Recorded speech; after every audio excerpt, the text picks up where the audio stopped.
तो guys church से आने के बाद कटहल खाएंगे। ये देखो पेड़ से उतार लिया गोलू और उसको अभी अरमान के लिए दे रहे हैं।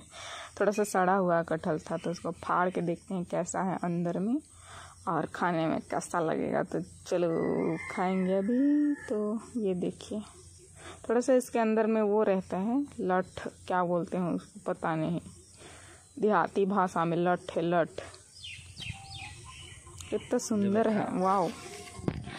तो गाइस कटहल खाने वाले इतने सारे हैं।